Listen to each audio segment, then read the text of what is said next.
We got Vegapunk's message revealed, Joy Boy's history from the Void Century revealed as well, Luffy Gear 5 returns to fight, and more happens in this absolutely mind-blowing chapter of One Piece, so make sure to stay tuned for that. Now chill out parking within and smash that like button if you enjoy seeing One Piece reviews like this one on the channel and want to keep them coming. Make this the video you join the Nakama if you haven't already by subscribing and hitting that notification bell so you don't miss future One Piece videos and updates. And now, without further ado, let's jump into it, spoilers and all. This chapter is called Wings of Icarus, and the title refers to something that gets answered in this chapter, something I myself have been wondering about for a while, specifically about Vegapunk, but we'll get into that in a bit. As we know, last chapter left off with Vegapunk beginning his message finally, and he started with a bang, and not to mention a cliffhanger, by telling the world that the world as we know it will sink into the sea. Gotta hand it to Oda, the dude knows how to set up impossible to resist cliffhangers. Here we see reactions to Vegapunk's words all over the world. In Marineford, some Marines are panicked. We see Black Cage Hina. Love seeing OGs like her again, and we also see Sakazuki, and he has a serious face. And though he doesn't do anything big, just his presence in this chapter is hype,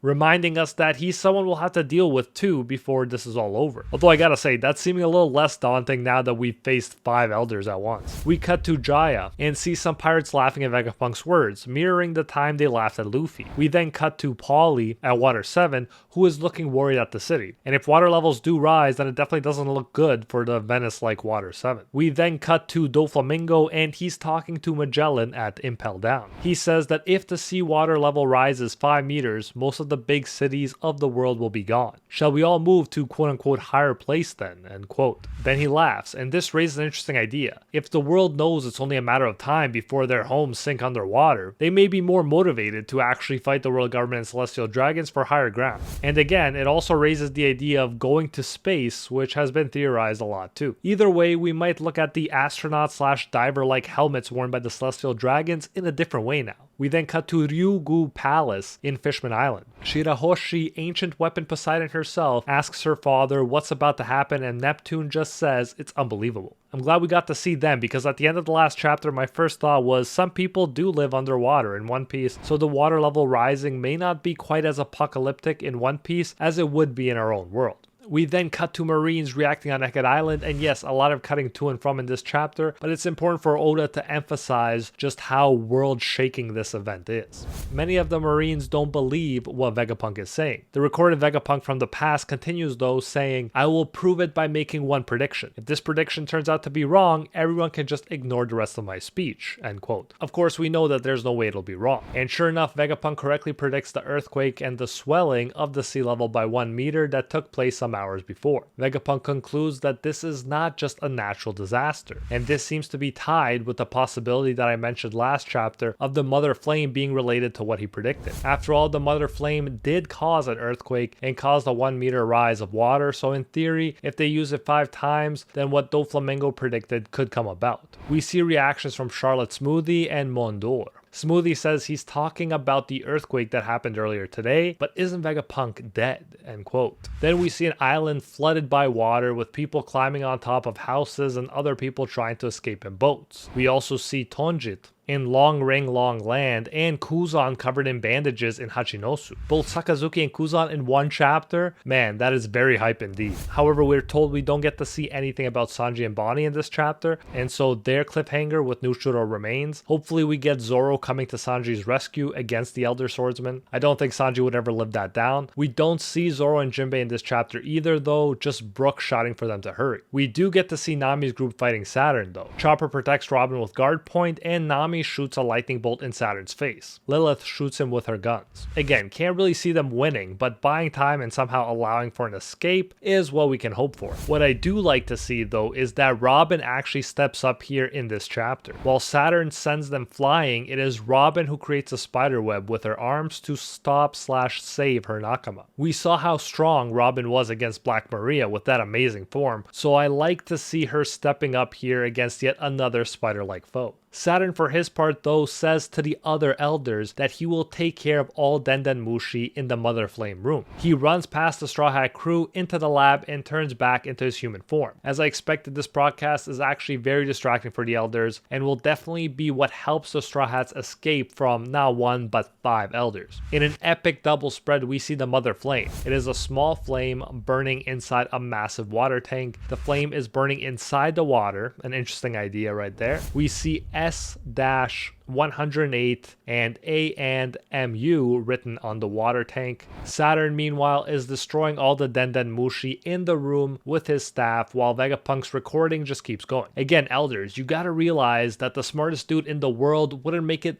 that easy for you, just letting you stop the broadcast by playing whack-a-mole with every Denden Mushi in sight, but I guess they're desperate. The elders just say, destroy all Denden Mushi. And then Vegapunk drops one of the big reveals, which makes a lot of sense to me based off of what we've been learning about his character up to this point. A lot of people thought he wasn't a quote-unquote good guy, but the more we learn about everything, the more it seems like he was much more on the good side than the evil side. He says, quote-unquote, my first sin is that with the pure intention to provide eternal energy to the world, I have flown too close to the sun. Meaning good intentions ended up leading to scary results. Just think about how Albert Einstein's ideas were used to create the atomic bomb, something they definitely weren't intended for. We'll get back to this eventually, but first we see the very hype ancient giant robot again. It is walking while the Marines are shooting, but the attacks don't affect it. Man, this thing seems like it's gonna be such a huge asset for the Straw Hats at this point. Really hope that this ancient giant doesn't disappoint. So now back to Luffy, and he's running with Dory and Broggy from War Curie. And yes, Luffy is in Gear 5 again. The Icelandic shark meat did heal him enough to enter this form again after all. All the while, Vegapunk's message is continuing. Vegapunk says to understand what is about to happen in our world, we must first talk about what happened during 900 and 800 years ago in the Void Century. Here we go, the juicy stuff. We see Imu and Marijoa, but this chapter is big on showing important characters but not having them say anything. We just get a ...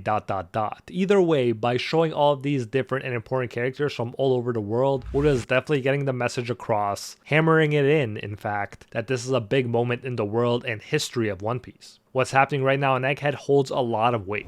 We even get Celestial Dragon reactions. Saint Sharia, younger sis of Charlos, is confused since she has never heard of the Void Century before. And I love this part where we cut to Jaguar D. Sol and he's just laying down in a forest and laughing as he listens to Vegapunk's message. Yo, and I'm so happy to say that we even see Boodle and Shushu aka Chow Chow in Orange Town. Man, I love that dog. I still have such powerful memories of being a kid and watching that dog in early One Piece. We also get a glimpse of Amazon Lily and Marguerite and other members of the Kuja tribe. Vegapunk continues saying, I have studied the books and poneglyphs left by a group of great archaeologists and continued their research despite the government forbidding it. End quote. Oh yeah, revenge for Ohara, let's go. He continues, this is my second sin. However, I have no regret about what I have done. End quote. We then cut to Edison and he's severely damaged after going through the Frontier Dome. Edison is using the control room below to change the shape of clouds, extending Thousand Sunny toward the sea.